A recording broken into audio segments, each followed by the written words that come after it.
Kia DCP nigo kierire taro yabo ya gisiasa imie kaunti ya Murang'a ase enkwani yababwatani bekiama kia DCP nigo bamuchire serikali aso comment kana wichibura buru no bosagani obwabere bokwenekiwa imeyense ase boigo bakwanire igoro yo bokoreri bwa serikali bosio bobochoryo bonene bwo mwaka ugocha.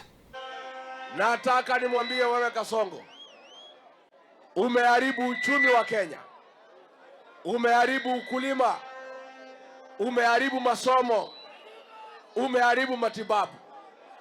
Juu yake umeleta wahuni katika Jamhuri ya Kenya. Mtu hawezi tofautisha goons na polisi. Polisi na goons ni kitu kimoja. Hapa Murang'a goons wamehangaisha wananchi. Polisi badia ambayo ulipatia wa maposho wameumiza watu ya Murang'a.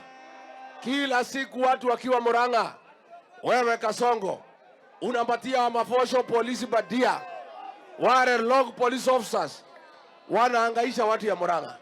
Tunataka kuambia Kasongo, heshimu sheria ya Kenya. Waacha mambo ya wahuni, waacha mambo ya wako, waacha kuleta fujo Kenya. Ukifikiria tunaweza, lazima mwaka ujao tukifuatilia katiba ya Jamhuri ya Kenya tukuwe na uchaguzi, ndio kwanza tukupeleka.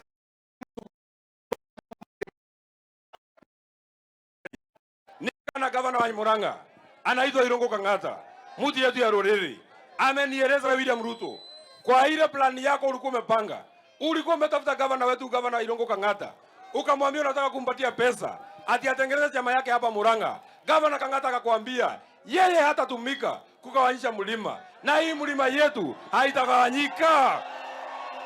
Murang'a oye!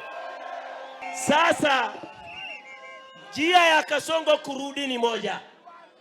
Ikiwa tutagawanyika, Kasongo atarudi. Tuko pamoja watu wetu. Sasa naona pia ati kitu ya mwisho anatuletea chama mingi tuwe confused. Ni waulize watu wa Murang'a, chama yenu ni gani? Chama